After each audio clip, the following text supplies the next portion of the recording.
ఏం పేరు నాన్న నీ పేరు? వేదశ్రీ. వేదశ్రీ. స్కూల్ పోతున్నావా? పోతున్నావా స్కూల్ కి? పోతున్నా. ఏం చదువుకుంటున్నావు ఇప్పుడు? ఎల్కేజీ. ఎల్కేజీ చదువుకుంటున్నావా? ఆ రోజు బుక్స్ మొత్తము వాళ్ళు ఎవరో సార్ వాళ్ళు వచ్చి మొత్తం బుక్స్ తీసేసుకురంట, నిజమేనా? నిజమే. ఏం జరిగింది నాన్న నీకు చెప్పు. మా ఇల్లు మొత్తం కూల్చేశారు. ఇల్లు ఇల్లు ఎవరు కూలగొట్టిరు నాన్న? రేవంత్ సార్ కూలగొట్టారు. అవునా? ఏమన్నారు ఆ రోజు వచ్చి? వద్దు వద్దు అన్నవా నువ్వు? కూలగొట్టొద్దు అన్నవా? అన్నవా? ఏం చెప్పినావు మరి నువ్వు? మా మమ్మీ డాడీ పోలీస్ స్టేషన్ తీసుకుపోయిండు. అప్పుడు మేము ఏడుస్తూ కూడా వదలలేరు. వదలలే? మరి స్కూల్లో ఏమంటారు మీ టీచర్లు? ఏమంటారు? నీ బుక్స్ లేవని అన్నారా? అడిగిర్రా నేను?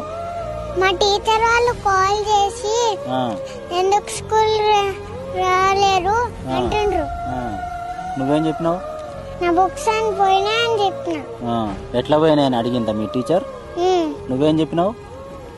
నేను మా ఇల్లు కూలగొడితే అప్పుడు బుక్స్ అన్ని పోయినాయి అన్నా.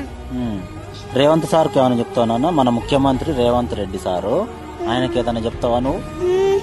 మా బుక్స్ వాటర్ బాటిల్స్ ఏమన్నా పోయినాయో ఆ రేవంత్ రెడ్డి సారు ఏమేమి తీసుకున్నారో అవి మాకు కంపల్సరీ తెప్పియాలి. సరే, అవన్నీ తెచ్చినాక నన్ను మంచి చదువుకో, సరేనా? మా డాడీ డిమార్ట్ లో బాటిల్ కొనిపిస్తే అది కూడా వాళ్ళకి కుట్టిండు. బాటిల్ కూడా తీసుకొని లేదా నిన్ను? ఆ రోజు ఏం చేస్తున్నావు? కూలగొడుతుంటే నువ్వేం చేస్తున్నావు అప్పుడు? నేను మా మమ్మీ డాడీ పెట్రోల్ పోసుకుంటే చాలా బాధపడ్డా. ఏడ్చినావా నువ్వు?